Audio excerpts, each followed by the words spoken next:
இப்பொழுது கிடைத்திருக்கும் ஒரு அமைச்செய்தி, பிக் பிரேக்கிங் நியூஸ். புத்தாண்டு முதல் சீன நாடு முழுவதுமே HMPV என்ற புதிய வைரஸ் பரவி வருவது என்பது எல்லோரும் அறிந்ததுதான். கோவிட் சரியாக 5 ஆண்டுகளுக்கு பிறகு இந்த வைரஸ் சீனா முழுவதும் பெரிய அளவிலே சுற்றி கொண்டு இருக்கிறது. சீனாவிலே மெடிக்கல் எமர்ஜென்சி கூட அமல்படுத்தப்பட்டுள்ளது. இந்த நிலையிலே இன்று பெங்களூருவில் 2 குழந்தைகளுக்கு, பச்சிளம் குழந்தைகளுக்கு இந்த HMPV வைரஸ் உள்ளது கண்டுபிடிக்கப்பட்டிருக்கிறது. அந்த 2 குழந்தைகளும் ஒரு தனியார் மருத்துவமனையில் சிகிச்சை பெற்று வருகிறார்கள். அங்கே சிகிச்சை பெற்று வரும் குழந்தைகளுக்கு இந்த HMPV வைரஸ் எப்படி தொற்றியது என்பது எல்லோருக்கும் வியப்பாக இருக்கிறது. அந்த குழந்தைகளுடைய பெற்றோர்கள் வெளிநாடு போனார்களா இல்லையா என்பது போன்ற தகவல்கள் இதுவரை வெளியாகவில்லை.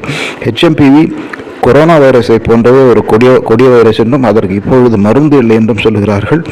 இந்தியாவில் முதல் HMPV வைரஸ் கேஸுகள் பெங்களூருவில் வந்திருக்கின்றன. இது பெரிய அதிர்ச்சியை ஏற்படுத்தி இருக்கிறது.